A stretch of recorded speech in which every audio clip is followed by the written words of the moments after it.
Olá, bom dia! Estamos de volta com mais uma edição do Acontece Agora e as principais notícias do Brasil e do mundo, com tudo que você precisa saber para ficar bem informado nessa terça-feira. A Fiocruz deve pedir o registro da vacina contra a Covid-19 desenvolvida pela Universidade de Oxford e a farmacêutica AstraZeneca até a próxima semana. O imunizante é a principal aposta do governo federal para combater a pandemia do novo coronavírus aqui no Brasil. A Fundação Oswaldo Cruz pretende entregar mais de 210 milhões de doses no país ao longo do próximo ano. Essa soma vai ser suficiente para vacinar mais de 105 milhões de pessoas. A Fiocruz pretende começar a produzir as doses da vacina a partir do início de janeiro. A previsão é receber o registro da Anvisa até fevereiro e, na sequência, liberar as doses já fabricadas. O laboratório brasileiro vai pedir o registro definitivo do produto. Com esse tipo de aval, é possível entregar as doses em massa à população. A Anvisa tem até 60 dias para avaliar o pedido do registro. A expectativa do laboratório público é que a análise seja mais rápida, pois já foram entregues à agência os dados iniciais das fases 1 e 2 de desenvolvimento do imunizante. A documentação só deve ser levada à agência após a publicação dos dados finais da fase 3 da pesquisa de desenvolvimento, o que deve acontecer no início de janeiro. A AstraZeneca afirmou que sua vacina contra a Covid garantiu proteção de 100% contra formas graves do coronavírus. Mas os dados da eficácia da vacina para impedir a doença ainda são desconhecidos. A ideia é que todo o produto seja fabricado no Brasil a partir da segunda metade de 2021. A entrega do primeiro lote de 15 milhões de doses deve acontecer até fevereiro.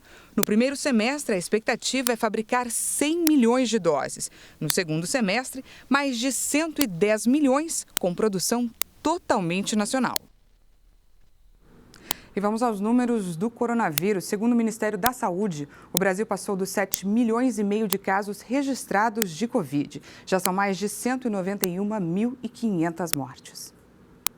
4 horas, o Brasil registrou mais 431 mortes por Covid-19. Com isso, o total foi a 191.570 vítimas da doença.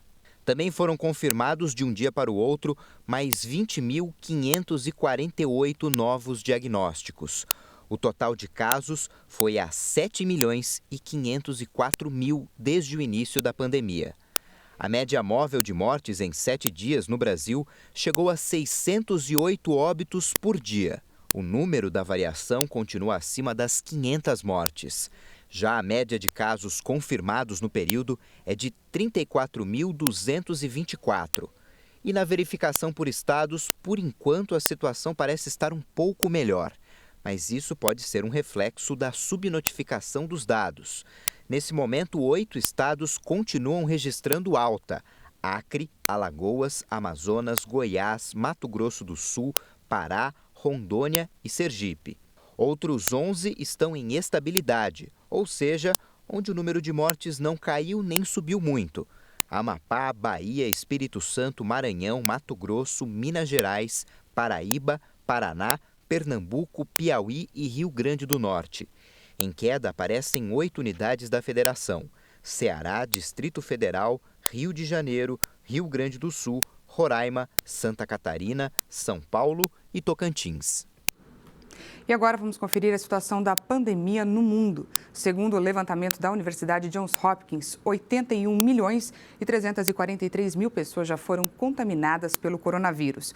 1.775.000 morreram e mais de 46 milhões de pacientes já se curaram da Covid-19. O Reino Unido chega ao final do ano num misto de alívio e preocupação. De um lado, a vacina e do outro, um aumento expressivo de infectados e a sobrecarga nos hospitais.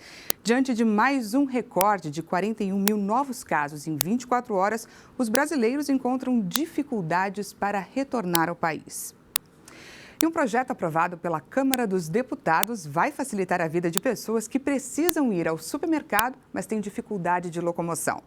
Pela proposta do deputado Davi Soares, do Democratas de São Paulo, os locais de venda terão que adaptar 5% dos carrinhos e, assim, vão ajudar muita gente que tem algum tipo de deficiência. Toda vez que a Célia vem ao supermercado, ela tem que dividir a atenção entre cuidar da mãe, de 87 anos, e escolher os produtos que precisa levar para casa. A dona de casa reclama da falta de carrinhos adaptados para pessoas com dificuldade de locomoção. Agora, para fazer compra, ela tem que vir acompanhada sempre, né? Sempre. E às vezes ela fica em casa ou dentro do carro.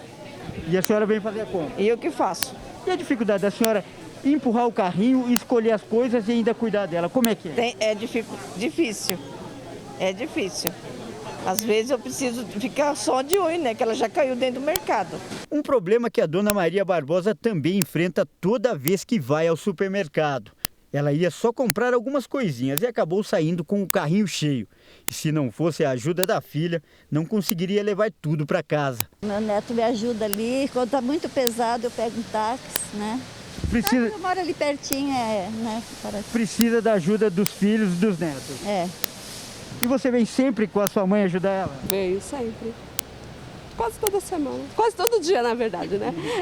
Não tem jeito, né? Chega numa certa idade, para levar um carrinho desse, fica difícil, né? Sim, muito difícil, é pesado, né? Tem que ter ajuda. Tem que ter ajuda.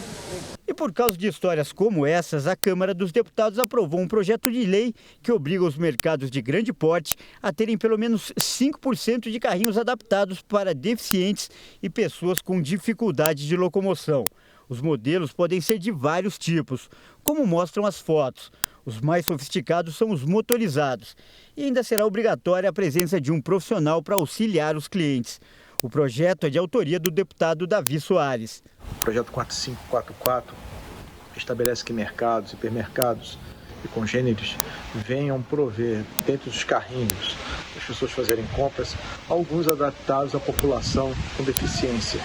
População essa que não tem nenhuma condição, a não ser com apoio externo, para realizar suas compras. E hoje há condições de ter carrinhos adaptáveis para essa população. É uma conquista para as pessoas com deficiência que, sem sombra de dúvida, vão dar mais qualidade de vida às suas vidas.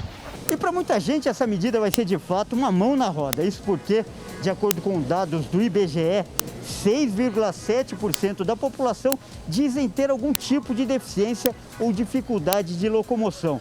São pessoas que precisam da ajuda de terceiros para comprar itens básicos para a sobrevivência. E agora se tornarão mais independentes, poderão assumir o controle na hora de fazer as compras. Esses carrinhos que tem em alguns supermercados, eles vão ajudar naquele momento, para que as pessoas possam fazer as compras, fazer as atividades, porque elas têm total dificuldade de locomoção. Por isso, precisamos pensar que fazer exercício é algo para a qualidade de vida, vai trazer um impacto positivo em todas as coisas das esferas que nós vamos fazer. Uma grande rede de supermercados dos Estados Unidos foi a pioneira a adotar os carrinhos adaptados. A ideia surgiu após a reclamação dessa mãe, que tinha dificuldade para ir às compras com a filha, que tem necessidades especiais. 7 years old who can't walk, and it's really helpful. It's been fantastic. Esse supermercado na Zona Norte de São Paulo também tem um projeto semelhante. Carrinhos elétricos ficam à disposição para os clientes que têm limitações para a locomoção.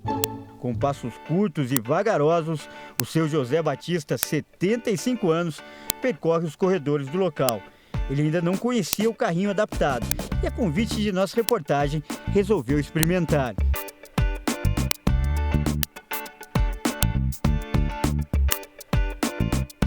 E olha que seu José aprovou o aparelho. Outros mercados deveriam ter. Qualquer mercado tem que ter. Isso, qualquer lugar do mercado. Faz diferença. Facilita muito a pessoa. E agora, motorizado, o seu José Batista vai longe nas compras.